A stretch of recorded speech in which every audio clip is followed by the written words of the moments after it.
Graça e paz do Senhor Jesus Cristo. Boa noite a todos também. Quero agradecer o convite que foi feito pelo pastor André para que estivéssemos celebrando com a igreja 102 anos. Não é sempre que a gente tem a oportunidade de celebrar 102 anos da história de uma igreja, de uma comunidade de fé.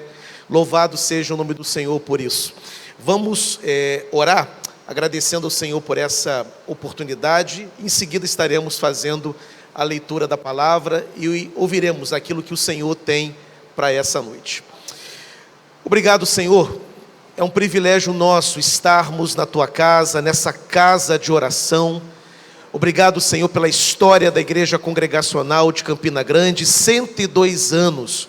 Nós louvamos o Teu nome pelo trabalho iniciado, desenvolvido, abençoado, confirmado aqui no decorrer dos anos. Que cada vez mais, ó Pai, a Tua igreja seja enriquecida com a graça do Senhor, abençoada, conquistando cada vez mais a região para a glória do Teu nome. Obrigado pela vida do pastor André, pela vida do pastor Moisés, todo o corpo de oficiais, presbíteros, diáconos, a liderança, até o novo convertido, Senhor, que todos sejam ricamente abençoados pelo Senhor. Nesse momento nos colocamos também para ouvir a Tua palavra, que a Tua bênção venha a nós nessa noite e possamos ouvir a doce, porém poderosa voz do Teu Espírito Santo. É a nossa oração em nome de Jesus. Amém e amém. Convido a igreja a abrir a Bíblia, a palavra de Deus, no livro de Atos dos Apóstolos, capítulo 2, verso 42 a verso 47. O pastor Moisés até procedeu com a leitura desse texto. Atos 2, verso 42 a verso 47. E perseveravam na doutrina dos apóstolos, e na comunhão, no partir do pão e nas orações. Em cada alma havia temor, e muitos prodígios e sinais eram feitos por intermédio dos apóstolos. Todos os que creram estavam juntos e tinham tudo em comum. Vendiam as suas propriedades e bens, distribuindo o produto entre todos, à medida que alguém tinha necessidade. Diariamente perseveravam unânimes no templo, partiam pão de casa em casa e tomavam as suas refeições com alegria e singeleza de coração, louvando a Deus e contando com a simpatia de todo o povo. Enquanto isso, acrescentava-lhes o Senhor, dia a dia, os que iam sendo salvos. Deus abençoe a leitura e também a meditação da sua palavra. Poder sentar. Novamente agradecer o convite que me foi feito pelo pastor André, de poder estar conhecendo a Igreja Congregacional de Campina Grande. A história nós conhecemos, inclusive eu tenho a biografia do reverendo João Clímaco Ximenes, conheço um pouco da história, tenho colegas aqui, colegas do Rio de Janeiro que vieram trabalhar aqui na região. Estive em Campina Grande há 10 anos, a Assembleia Geral da União das Igrejas Congregacionais foi realizada aqui no ano de 2011, e agora, inclusive, no próximo ano, novamente, estaremos aqui em Campina Grande. Em fevereiro, a Assembleia Geral será promovida aqui no Hotel Garden, então estaremos novamente aqui na região. Como o pastor André disse, eu sou pastor da Igreja Congregacional de Niterói. Meu nome é Idauro, é um nome diferente porque é o nome do meu pai. Sou casado com a Sandra, tenho uma filha adolescente chamada Simone. Em breve, numa próxima oportunidade, quem sabe, elas poderão estar também aqui. E também dirijo o Seminário Congregacional de Niterói, ali localizada na região onde Deus tem me colocado, já pastoreando aquela igreja. Trago o carinho dos oficiais, de toda a membresia, e também parabenizando a igreja por essa celebração. Saímos, inclusive, agora, no mês de outubro, do aniversário da nossa igreja. Completamos em outubro 79 anos. Já estamos, inclusive, conversando, as conversas já começaram, para que no ano que vem, ano dos 80 anos, celebremos durante todo o mês de outubro uma programação especial de aniversário. Não se pode deixar passar um aniversário da igreja. Inclusive, o reverendo Antônio Elias, de saudosa memória, foi pastor durante muitos anos da Igreja Presbiteriana Betânia, lá no Rio de Janeiro. Ele plantou aquele trabalho, inclusive o reverendo Caio Fábio foi um dos pastores dali da igreja, fica também em Niterói. Ele dizia uma coisa interessante: não só o aniversário biológico tem que ser celebrado, mas também o aniversário de conversão. E eu tenho uma história com aniversários de igreja, porque a minha conversão acontece no aniversário da igreja congregacional de Ponte Seca, a igreja onde eu me converti, onde eu me batizei. Eu lembro, na época, trabalhava no jornal O Globo, eu trabalhava na área de venda, de assinatura, me chega uma cobrança de renovação, propondo uma renovação de assinatura do cliente do Globo. E não era nem a minha função era vender a assinatura e não renovar a assinatura de quem já era assinante. Mas como eu conhecia aquela região, um bairro chamado Trindade, eu morava perto, eu falei: olha, pode deixar que eu faça a cobrança desse cliente aí. E eu fui. Eu lembro do nome dele até hoje, Seu Walter Marinho Janaglória. E aí, quando eu cheguei na casa dele, era uma quarta-feira, por volta das 16 horas mais ou menos, e ele não estava em casa. Quem vem é uma senhora, na época, seus 60, 70 anos, magrinha, e ela veio com o objetivo de não renovar a assinatura, e o meu objetivo era convencer a renovar. Então ficou aquela luta: renova, não renova, renova, não renova. Para encurtar a história, consegui convencê-la a renovar a assinatura. Ela vai dentro de casa, pega um cheque de um banco que não existe mais, o Banerj, que era o Banco do Estado do Rio de Janeiro. Hoje é Banco Itaú, foi privatizado esse banco. E aí ela me paga, e quando ela entrega o cheque na minha mão, ela fala assim: você é crente? Eu: não sou. Eu tinha 19 anos na época. Eu disse: não sou não. Por que você não vem na minha igreja? Sábado agora nós estamos celebrando o aniversário da igreja. Eu sou inclusive uma das fundadoras da igreja. Por que você não vem? E aí ela deu a senha na época, né? Tem muita mocinha da sua idade. Achei aquilo interessante, muita mocinha da minha idade, não namorava ninguém, estava solteiro. Opa, vamos lá. E eu tinha um querido amigo crente na época, filho de pastor, meu querido amigo Júnior. Conversei inclusive hoje por WhatsApp com ele. Eu falei assim: Júnior, recebi um convite, deu uma vontade de ir, tem como você ir lá comigo? Eu não conheço ninguém. E aí, na ocasião, na década de 90, vocês devem lembrar disso, era uma tendência das igrejas evangélicas convidar pessoas para dar testemunho. No Rio de Janeiro foi muito comum isso. E naquela ocasião chamaram um ex-integrante de um grupo chamado Paralamas do Sucesso. Era o Matos Nascimento, que era saxofonista. Ele não era da banda, mas ele era contratado, músico contratado. E ele se apresentava como ex-integrante do Paralama do Sucesso. E eu fui lá ouvir o testemunho do Matos Nascimento. Júnior: Idauro, é sábado, 19 horas, 18, estou na sua porta. Passo lá e te pego. Júnior passou na minha casa, me pegou, fomos.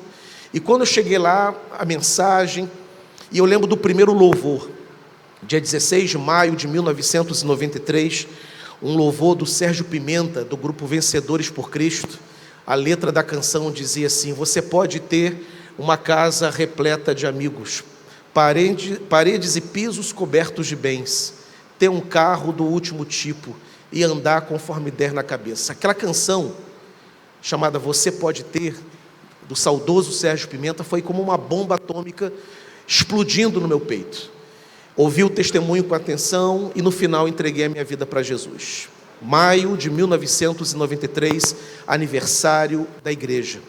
Eu sei o que é celebrar, portanto, uma ocasião, um mês de aniversário, quando celebramos e reconhecemos as bênçãos que Deus derrama sobre a comunidade da fé.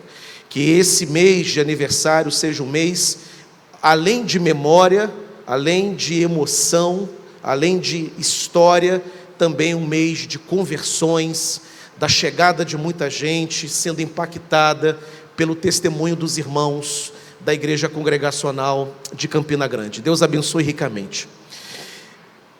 Pensando em igreja, o que nós devemos, enquanto crentes que valorizam a igreja, que amam a igreja, que consideram o pertencimento importante, e detalhe, estamos hoje vivendo no mundo inteiro, inclusive no Brasil, uma crise de pertencimento. No Brasil já são mais de 10 milhões de evangélicos que se declaram desigrejados, crentes que não querem congregar, crentes que eles se ofendem se forem enquadrados como desviados, não querem ser chamados dessa maneira. Eles dizem: não sou desviado, eu mantenho a minha conduta cristã, eu faço as minhas orações, eu leio a Bíblia, eu tenho ética cristã e tenho também a esperança cristã. O que eu não quero é congregar, não quero mais fazer parte da comunidade por esta razão e esta razão.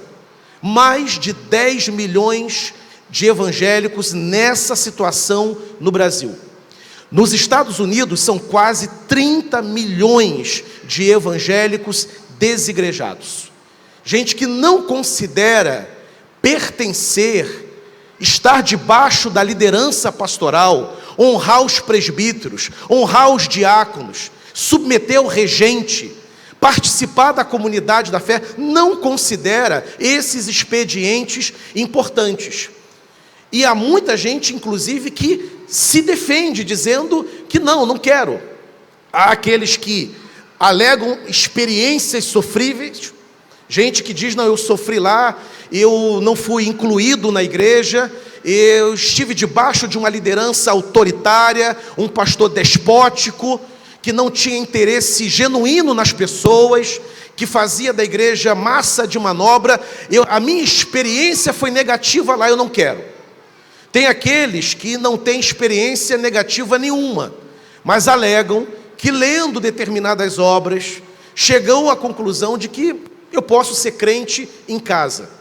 Nesses tempos de pandemia, de culto inclusive online, que facilitou para aqueles que não podiam estar presentes, isso agravou.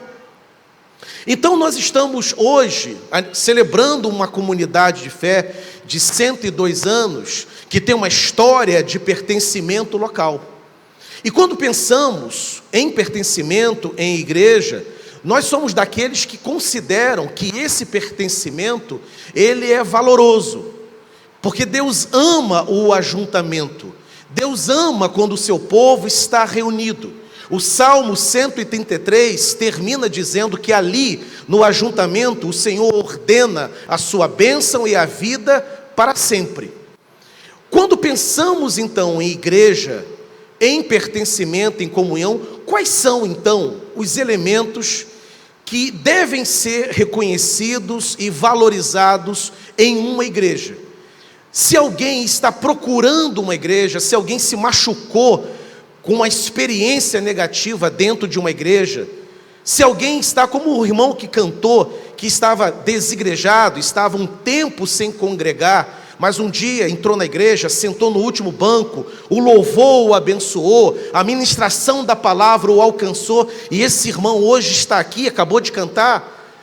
O que é importante numa igreja que deve estar presente, que precisa ser valorizado por nós, o povo de Deus?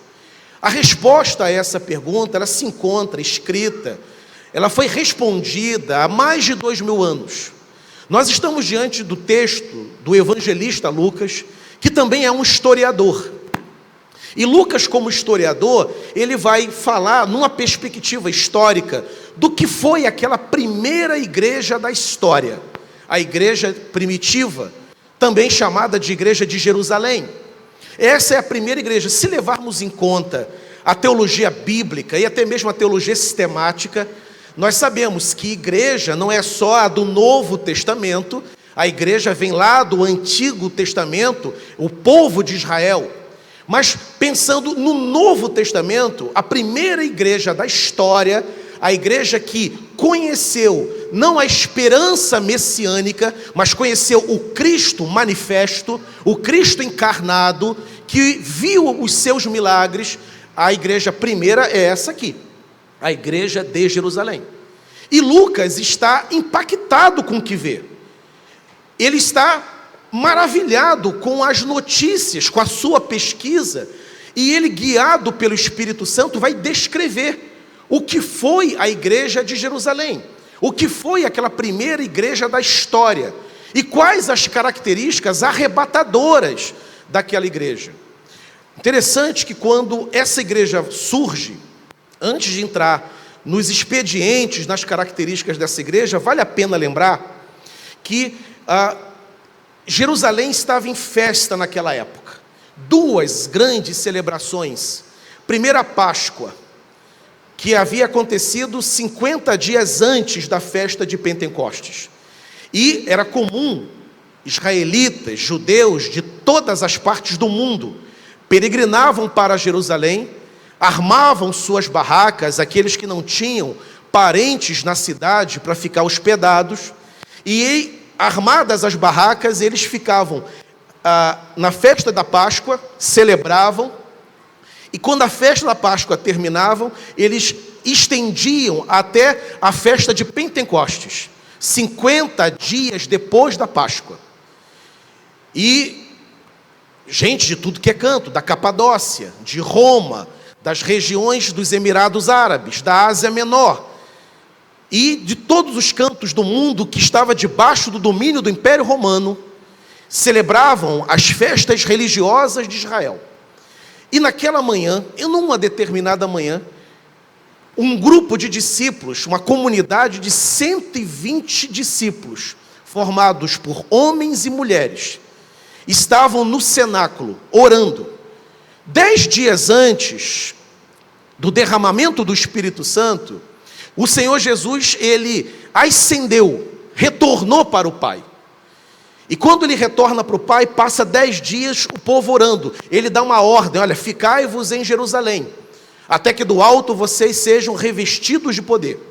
Os discípulos obedecem à ordem do Senhor. Nenhum deles sai evangelizando, curando, expulsando demônio, não. Ainda que houvesse a urgência da pregação, a urgência do arrependimento, a necessidade de pregar o evangelho, mas eles obedecem, eles não pregam, eles não expulsam demônios, eles não fazem nada, eles se reúnem para orar.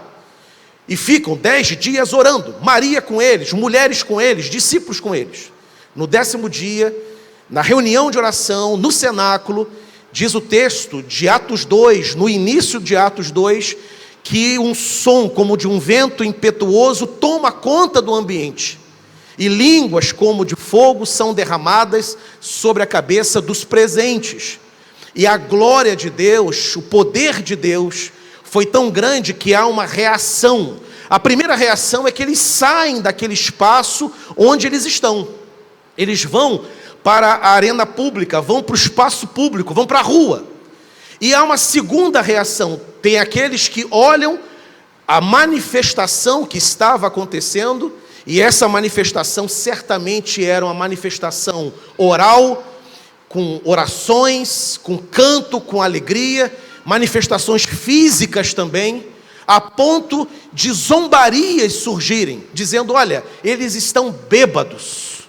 Quando Pedro ouve isso, Pedro se levanta no meio da multidão e diz assim: bêbados? Olha, não tem ninguém bêbado aqui não, ainda são 9 horas da manhã. O que está acontecendo, na verdade, é o cumprimento da profecia de Joel. O Espírito Santo foi derramado, e a promessa de que o Espírito que seria dado aos homens, às mulheres, aos jovens, aos anciãos, às moças, aos rapazes, essa promessa está se cumprindo. E Pedro prega um sermão cristocêntrico, cita os Salmos, Salmo 116, e o sermão de Pedro é tão maravilhoso, é tão abençoado, que quando ele chega no final, verso 37 do capítulo 2, a multidão faz o apelo. É uma pregação evangelística em que o evangelista não precisou apelar. O apelo veio da multidão. Que faremos, irmãos, diante disso que nós acabamos de ouvir? E aí Pedro responde: creiam, sejam batizados. E naquela ocasião, diz o texto de Atos, que 3.000 homens, e aqui tem uma chave interessante, uma chave histórica interessante. 3.000 homens, mulheres e crianças, por causa das questões patriarcais, não foram contabilizadas. 3.000 homens adultos batizados, fora as mulheres batizadas, fora crianças que foram batizadas. E aí surge aquela primeira igreja da história, a igreja de Jerusalém, a igreja primitiva. Lucas, levantado por Deus como evangelista e com a sua pegada de historiador, ele vai descrever essa primeira igreja, as características, os traços sociais, a ênfase teológica, a biblicidade daquela igreja, e vai deixar, portanto, um legado norteador para todas as igrejas em toda a posteridade. O que nós precisamos ser, se queremos ser uma igreja bíblica, queremos continuar no caminho da bênção de Deus, o que precisamos aprender da igreja de Jerusalém, a igreja primitiva? Primeiramente, Lucas vai dizer que aquela igreja, ela perseverava na doutrina dos apóstolos.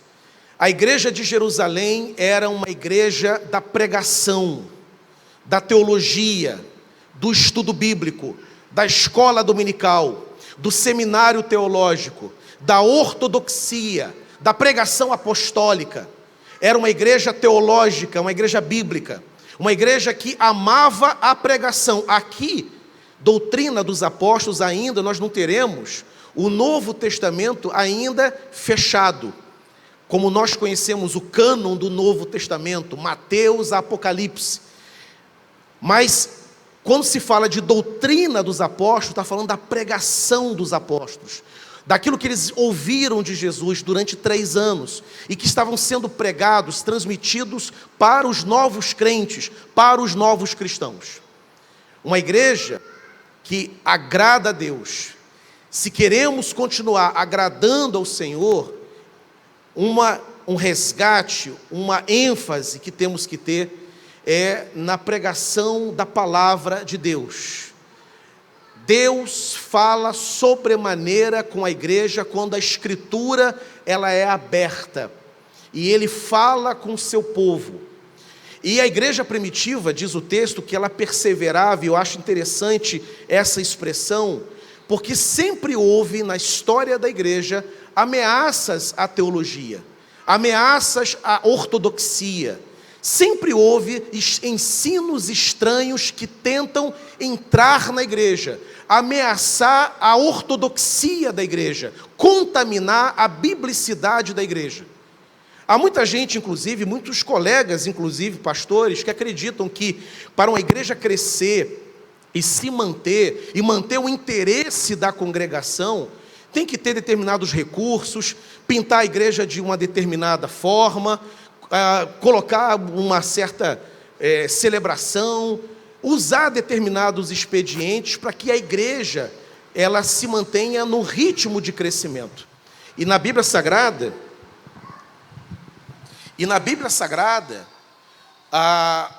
o que faz uma igreja crescer é a pregação da palavra, é quando o Senhor fala com a sua igreja. E a igreja primitiva, portanto, ela tinha ali situações que ameaçavam. Paulo, por exemplo, quando escreve a carta aos Colossenses, ele vai escrever porque no seio da igreja de Colosso surgiu um ensino herético, que dizia que Jesus, ele ajudava na salvação, mas ele não assegurava a plenitude espiritual. Era uma heresia chamada heresia da plenitude, que entrou na igreja dos Colossenses. Paulo escreve, portanto, a carta aos Colossenses, e logo no capítulo 1, ele apresenta ali uma defesa cristológica lindíssima, porque ele vai ensinar para a igreja de Colossos que quem tem Cristo desfruta, sim, de plenitude espiritual, que não precisa de Cristo e mais um conhecimento esotérico, um conhecimento que vinha de mestres gnósticos, não. Quem tinha Cristo na vida desfrutava da plenitude espiritual. A igreja sempre, desde o início, enfrentou heresias que eram infiltradas no seio da comunidade, mas Lucas vai dizer que a igreja ela perseverava na doutrina dos apóstolos. Se queremos que a nossa igreja cresça, se queremos manter a igreja num ritmo de crescimento saudável, O que nós precisamos não somente é pregar a palavra do Senhor, é abrir a palavra do Senhor e lembrar que Deus fala com a igreja por meio da pregação. O púlpito hoje, ele está inclusive colocado no centro da nave do templo, porque isso aqui é uma simbologia que vem dos reformadores. Lutero, Calvino e Zwinglio, na época deles, o púlpito ficava à direita da nave ou à esquerda da nave do templo, do centro. No centro era colocado a mesa da Eucaristia. E com os reformadores, o púlpito veio para o meio, para o centro. E o objetivo é ensinar à igreja que a pregação da palavra, ela é central. A igreja, ela é edificada por meio da centralidade da pregação. Cristo aparece quando a palavra é pregada. Quando a palavra é anunciada, o Espírito Santo revela o Senhor Jesus Cristo. A mente do pecador é iluminada, e ele, pela primeira vez, por causa da ministração da palavra, ele enxerga o Cristo que salva. Jesus deixa de ser um nome e passa a ser o Cristo Salvador, porque a palavra de Deus revelou Jesus. A igreja primitiva perseverava na doutrina dos apóstolos. Queremos uma igreja saudável, bíblica, em ritmo de crescimento. Não há nenhum problema em a gente adotar determinada linguagem para falar com jovens e adolescentes, mas isso não os mantém na igreja. O que mantém, o que alimenta a igreja é a pregação da palavra. É isso que faz a igreja ser alimentada. Mas não adianta termos na igreja, na comunidade, um púlpito muito bom, um púlpito elevado, um homem de Deus pregando a palavra, um homem comprometido com a ortodoxia, com a teologia, se ele é frio na relação. Não adianta apenas a igreja ser bíblica, ser uma comunidade teológica. A igreja tem que ser também relacional. E Lucas vai dizer que além da igreja primitiva ser uma igreja que perseverava na doutrina, vai dizer também que ela perseverava na comunhão, nos relacionamentos, na manifestação de afetos.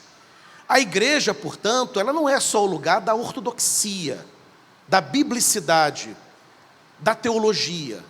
Ela também é a comunidade do abraço, a comunidade do amor, a comunidade da solidariedade, do socorro, do beijo, do bom dia, do boa noite. Olha, estou sentindo a sua falta. A igreja primitiva, portanto, ela colocava esse expediente do relacionamento no mesmo nível da pregação. A igreja que perseverava na doutrina dos apóstolos é a mesma igreja que perseverava na comunhão. E por que estão nos mesmos níveis? Por que a perseverança na comunhão, ela é igual à perseverança na palavra, na doutrina dos apóstolos? Por uma razão muito simples. O Espírito Santo que passa a fazer morada em nós, o Deus que passa a habitar no nosso coração, é um Deus relacional. Pai, Filho e Espírito Santo. Nós cultuamos um Deus trino. Existe na Trindade um relacionamento harmônico entre as três pessoas. O Pai ama o Filho ama o Pai e o Filho amam o Espírito, e o Espírito ama o Pai e ama o Filho. Deus é um Deus relacional, ele é comunitário. E o Deus que passa a fazer morada em nós, então, ele vai nos inspirar, vai nos mover a termos relacionamentos entre os irmãos. É impossível agradarmos a Deus se formos uma igreja sólida na palavra, mas fria no trato com os nossos irmãos.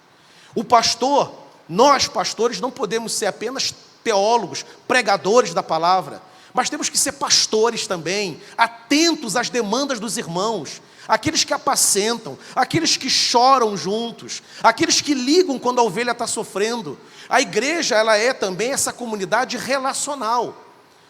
Não adianta sermos ortodoxos, mas gelados. A pessoa entra na igreja e tem ali um lindo e reto discurso. Está tudo certinho, a teologia, a Bíblia, a pregação está correta.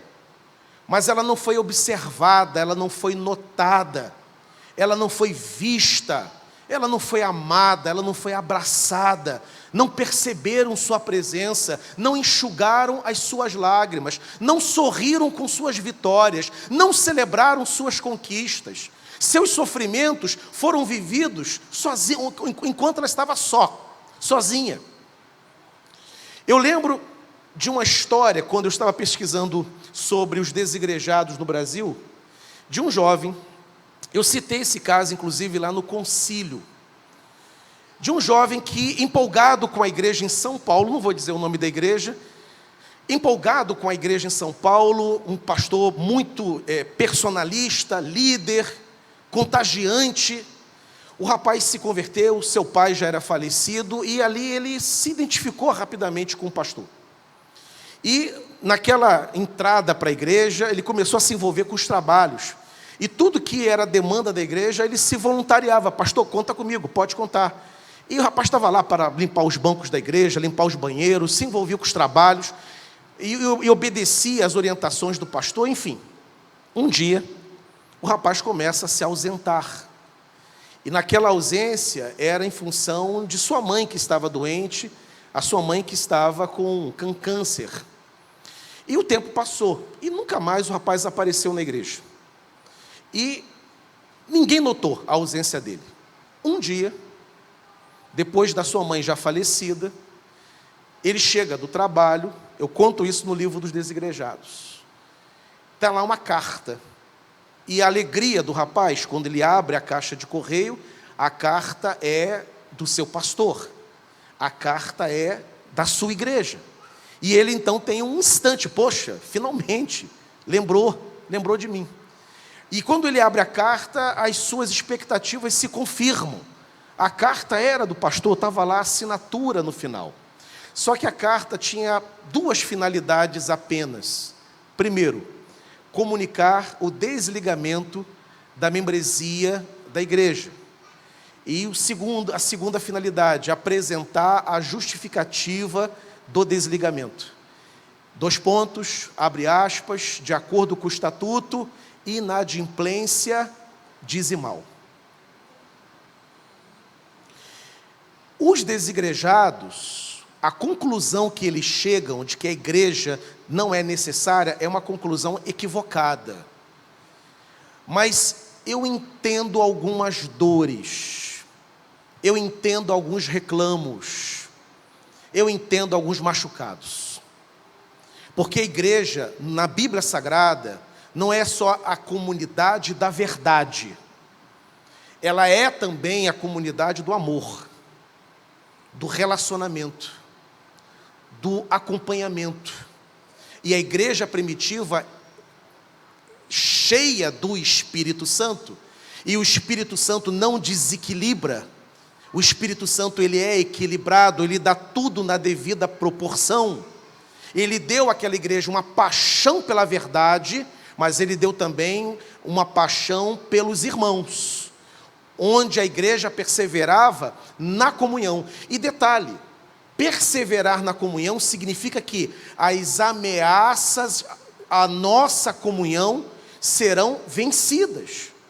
Não deixaremos que nenhuma situação estremeça as nossas relações.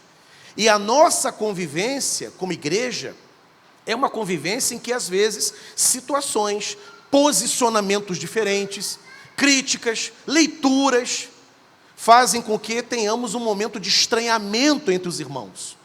Mas quando isso acontecer, como aconteceu entre Paulo e Barnabé, Paulo e João Marcos, Paulo e Pedro, Paulo se reconcilia com João Marcos no final da sua vida, quando escreve lá a segunda carta a Timóteo. Ele escreve: traga-me João Marcos, porque ele é muito útil para o ministério. Essas situações que desafiam a nossa comunhão aparecem na nossa trajetória. Só que nós não deixaremos essas amarguras e esses problemas romperem os laços que temos como irmãos em Cristo que somos, nós perseveraremos na comunhão, porque o Deus que habita em nós é um Deus que ama relacionamento. Lá no Éden, o Senhor visitava Adão na viração do dia, para conversar com Adão. Adão comete o pecado que estraga tudo. Talvez eu e você, se estivéssemos no lugar do Senhor, e ainda bem que não estamos, pegaríamos Adão e jogaríamos Adão nos quintos. O Senhor não, Ele visita Adão, e Ele pergunta para Adão: onde estás? Ele oportuniza a Adão a chance de falar o que tinha feito. Deus cuida de Adão, Ele inclusive cobre as vergonhas de Adão. Ele faz a pergunta: como é que tu sabes que tu estás nu? Como é que você entende isso? Da onde vem essa consciência da tua nudez? Ele repreende, mas ele trata. Ele cobre as vergonhas de Adão e da sua esposa Eva, porque Deus amava, e Deus ama o homem, Deus ama o pecador. Agora, a comunhão da igreja primitiva era uma comunhão que ela ia muito além das expressões litúrgicas, que tem o seu lugar. Irmão, eu te amo, Deus te abençoe. Essas expressões litúrgicas fazem parte também do ambiente de culto, só que a igreja primitiva ia além. O texto diz que a comunhão era tão intensa, a ponto da caristia ser combatida. Nenhuma necessidade havia entre eles. As necessidades eram atacadas. Aquilo que a gente chama de desigualdade social era uma ofensa aos apóstolos. Não podia alguém ter e o outro não ter. Todos ali se cuidavam de tal maneira a ponto de a carestia ser combatida. Era uma comunhão levada às últimas consequências. Eu lembro de um caso de uma igreja batista em São Paulo, conheci o pastor que contou a história. Grupo de oração, reunião de terça-feira, 12 irmãos reunidos para orar, mulheres e homens e crianças. Um dos homens começa a chorar no meio da reunião. O pastor estava presente naquela reunião, e o motivo do choro: o homem trabalhava em banco, tinha sido demandado embora, 2 crianças em casa, um adolescente e outro rapaz jovem, a caminho da faculdade, já tinha, aliás, iniciado a faculdade, e o outro estudante do ensino médio. E ele pede oração, e quando ele pede oração, ele cai em choro, e chora compartilhando aquela necessidade. Quando a reunião de oração termina, e os homens orando, as mulheres orando: Senhor, abra a porta de emprego, estenda a tua mão, não deixa a família passar por essa privação, enfim. No final, antes de terminar aquela reunião, o pastor vira para aquele irmão e diz assim: querido, nós queremos dizer uma coisa para você. Enquanto você não estiver trabalhando, enquanto você não conseguir emprego, as mensalidades do seu filho na faculdade e as mensalidades da sua filha no colégio, no ensino médio, serão pagas por este grupo. Nós iremos nos unir, iremos nos cotizar, e a sua luta é nossa luta, a sua dificuldade é nossa dificuldade, até Deus abrir uma porta de emprego para você. Perseverança na comunhão, e uma comunhão às últimas consequências. Eu lembro de um caso lá em Niterói, um irmão que teve o seu carro roubado, e estacionou no mercado, e quando voltou com as compras, não estava mais lá, morava longe da igreja. E ele então fica um domingo, 2 domingos, 3 domingos, sem comparecer. E no levantamento daquela ausência se descobre o motivo: ele tinha tido o carro roubado e morava muito longe de fato. 2 conduções, casado com 2 meninos, João Pedro e João Paulo, e João Marcos. Para encurtar a história, 10 irmãos que tomam conhecimento daquela história se juntam. Um deles entra em contato com esse irmão, João, o nome dele, e falou assim: João, tu já tem um carro em vista? Tenho. Compra o carro, as parcelas são nossas.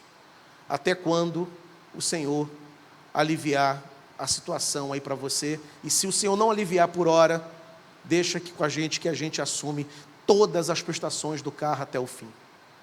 Perseverava na comunhão. Igreja, ela é a comunidade do abraço, do cuidado, da atenção, do socorro e do acolhimento. Uma pessoa entra na igreja, ouve um sermão maravilhoso, mas ela carrega, ela traz com ela uma história que muitas vezes é de sofrimento, e tudo que essa pessoa precisa, às vezes é de um abraço, é de um sorriso, é de um telefonema, é de uma mensagem de WhatsApp: olha, eu estou orando por você. Como isso é poderoso, como o Espírito Santo trata do nosso coração em tais situações. Novamente, o irmão que cantou aqui, o que foi que mexeu com o coração do irmão? As palavras do seu pastor ligando quando ele perdeu a sua mãe. Aquilo é poderoso, porque a igreja, ela é comunidade do cuidado, ela é comunidade também da perseverança na comunhão. Mas a igreja primitiva também, diz o texto, ela perseverava também no partir do pão e nas orações. Pregação, comunhão e partir do pão e orações. E sempre que eu prego nesse texto, eu lembro das palavras de John Stott, grande teólogo anglicano. John Stott, ele pegava partir do pão e orações, e ele transformava esses dois expedientes em um só. E ele transformava isso no expediente da adoração. Então, é como se Lucas dissesse: perseveravam na doutrina, perseveravam na comunhão e perseveravam na adoração, orando e partilhando o pão, dividindo o pão. E esse pão aqui é o pão da ceia. Uma igreja que agrada a Deus, uma igreja que é relevante, ela é uma igreja que tem em Deus o centro da sua atenção. E Deus é o centro da sua atenção porque só tem uma pessoa que pode transformar as vidas de quem entra no santuário, e essa pessoa é o Senhor. O culto é para o Senhor, Deus é o centro do culto, Jesus Cristo é quem brilha no culto. Tudo que acontece no culto é para glorificar o nome do Senhor Jesus Cristo, porque é Ele quem muda, é Ele quem alcança, é Ele quem transforma, é Ele quem salva o pecador. Então a igreja primitiva, ela era uma comunidade que perseverava na adoração, porque a igreja tinha experimentado, ela estava conhecendo o Cristo que cura, o Cristo que liberta, o Cristo que escreve o nome no livro da vida, o Cristo que transforma. Ele é a pessoa que mais deve brilhar e aparecer no culto. Paulo César, do Grupo Logos, conta uma história maravilhosa sobre a bênção de Deus que está presente no culto. Ele foi em Campo Grande, foi dar um testemunho, foi cantar com o Grupo Logos, e no meio da comunidade, uma pessoa pediu para cantar junto com ele. E a canção era Situações, famosa e belíssima canção do Grupo Logos. Situações dessa vida me fazem sentir que não sou forte a ponto de até resistir. Nesses terríveis momentos, os maus pensamentos me querem levar. Canção lindíssima. Ele anunciou na Igreja Batista de Campo Grande que cantaria esta canção. Um rapaz: pastor, deixa eu subir no púlpito e cantar com vocês. E o Paulo César disse que ele nunca aceitava esse tipo de convite, porque ele não conhece a pessoa, não sabe qual é a unção que está sobre a pessoa. Mas ele ficou constrangido de uma forma como ele nunca havia ficado, e deixou, portanto, a pessoa subir e cantar com ele. E aí, quando o rapaz pega no microfone, ele vai dar um testemunho, e ele fala: pronto, agora lá vem, o que ele vai dizer? E aí o rapaz falou o que aconteceu com ele naquela igreja anos antes. Ele passando na porta da igreja, na calçada, era um domingo, 16 horas, a igreja vazia, mas as portas estavam abertas, não tinha ninguém. E esta canção, Situações, estava tocando. Aquele rapaz estava a caminho de um lugar onde ele iria tirar a própria vida, onde ele iria se matar. E quando ele ouve aquela canção entra na alma dele, entra no coração dele, ele vai se aproxima do templo. E quando ele se aproxima do templo, a canção termina e começa novamente uma segunda execução. E assim vai, toca depois a terceira vez, toca a quarta vez, toca a quinta, e ninguém aparece no templo. O rapaz, ele então se estimula, ele entra, senta no último banco, e a canção tocando. Vai dando a hora do culto, os diáconos vão chegando, os irmãos vão chegando, e então, no início do culto, ele entende o que aconteceu. Em cima, próximo da parede, sobre o rapaz, tinha ali uma sala de operação de som. Sentado na mesa do som, tinha o operador fazendo testes no instrumento. O rapaz pegou um CD do grupo Logos e botou para tocar. E ficou fazendo os testes, ouvindo aquela canção. Ele não sabia que lá embaixo tinha uma alma sendo alcançada pela letra daquela canção. Jesus Cristo faz milagres no culto. Ele opera no culto. Ele é a pessoa mais importante. Ele usa todos aqueles que glorificam o seu nome. O rapaz estava servindo a Deus, para ele, mexendo nos botões daquela mesa. E o Espírito Santo se encarregou de usar aquele momento e alcançar o coração daquele rapaz. A igreja primitiva era uma igreja que perseverava na adoração. O culto é para o Senhor. Vamos à igreja para louvar o Senhor, para ouvir a palavra, para orar, para encontrá-lo, para ser abençoado por Ele. Ele é a pessoa mais importante. A Ele honra, glória e louvor. Perseverava, portanto, na adoração. A igreja também de Jerusalém era uma igreja, diz o texto, que era uma igreja que havia manifestações poderosas. Havia temor entre eles, porque os apóstolos eram usados por Deus para realizar milagres e prodígios. Irmãos, nós cremos em milagres. Nós cremos na operação do Espírito Santo. Uma igreja bíblica é uma igreja que ama a palavra, ama os irmãos, ama o Senhor, e é uma igreja que crê, é uma igreja que não entrega os pontos, é uma igreja que tem fé, é uma igreja que persevera, é uma igreja que luta em oração, é uma igreja que acredita nas intervenções de Deus, é uma igreja que acredita, nós oramos para que pessoas sejam curadas, nós oramos para que Deus abra portas, para que Deus realize o seu querer entre nós. Não precisamos ser uma igreja que apenas prega milagres.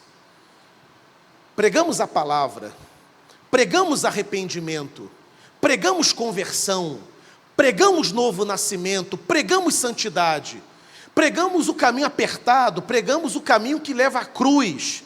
Mas nós também somos uma comunidade que acredita no poder de Deus, que acreditamos na realização dos atos poderosos do Senhor. Quando eu era seminarista, eu acho que eu contei isso lá no concílio. Eu tive uma experiência fantástica com um dos meus professores, reverendo Amaury Jardim, que foi presidente, inclusive, dos congregacionais da União. Foi pastor da igreja congregacional de Bento Ribeiro, uma igreja com 10 mil membros lá no Rio de Janeiro. As vigílias de Bento Ribeiro, quando Marcos Góes cantava, a prefeitura era acionada para autorizar, porque tomada de jovens nas vigílias, nas madrugadas da década de 90. O reverendo Amaury era o homem de Deus usado para conduzir aquele momento da história da igreja de Bento Ribeiro. E um dia ele, para nós seminaristas, ele contou uma história vivida no culto da igreja. Domingo à noite, igreja lotada, adoração, a igreja bombando de pessoas. Chega o momento do ofertório, 10 mil pessoas, das quais no templo comporta umas 4 mil, 5 mil. Você imagina o ofertório, o resultado dessa oferta, dízimos e ofertas. O pastor Amaury, antes de liberar os recursos para o gabinete, ele pega o microfone e diz assim: irmãos, o Espírito Santo acabou de ministrar aqui no meu coração, e o Espírito Santo me revelou que há pessoas aqui nessa noite que têm dívidas impagáveis estão sofrendo, estão chorando e não conseguem pagar. Estão oprimidas por causa dessas dívidas. E o Espírito Santo ordena, portanto, que toda a arrecadação da igreja seja distribuída entre aqueles que têm dívida. Agora, presta atenção. Estas dívidas não podem ter como data de vencimento o dia de amanhã, segunda-feira. Não me apareça se a tua dívida vence amanhã, não é para você. Se a tua dívida venceu ontem, não é para você. Só será liberada se a data do vencimento do teu boleto, se a data do vencimento da tua promissória for hoje. É o que o Espírito Santo ordena à igreja. Oficiais, organizem a fila. Ele foi. E aí, organiza a fila na porta do gabinete do reverendo Amaury Jardim, na igreja congregacional de Bento Ribeiro, década de 90. E entra a primeira pessoa, apresenta a sua quantia, dívida vencida naquele domingo, e leva a sua quantia. Entra o segundo, terceiro, e vai indo, e as quantias vão sendo dadas. E aí ele conta para nós, seminaristas, eis que entra a última pessoa. E quando a última pessoa entrou e disse o seu valor, o valor que estava sobre a mesa do tesoureiro, incluindo os centavos, era exatamente a quantia da dívida daquela pessoa. Esse é o Deus que nós servimos. Um Deus que responde, é um Deus de milagres, é um Deus de respostas, é um Deus que abre portas, é um Deus misericordioso, é o Deus da palavra, da comunhão, da adoração, mas Ele é um Deus também favorável, é um Deus que nos atende, um Deus que ouve as nossas orações. E a pessoa, quando entra na igreja arrebentada, ela tem aqui, por meio dos santos, da oração da igreja, a bênção de voltar para casa abençoada e respondida pelas misericórdias do Senhor. É a igreja de Jerusalém. Imaginemos então se a nossa igreja, as nossas igrejas continuarem a ser igrejas que pregam a palavra, igrejas que têm comunhão, igrejas que adoram a Deus e igrejas onde experimenta também o poder do Senhor. O texto avança e fala das propriedades que eram vendidas, da solidariedade, da preocupação social com aqueles que eram mais vulneráveis. Era também um traço da verdadeira igreja, da igreja de Jerusalém.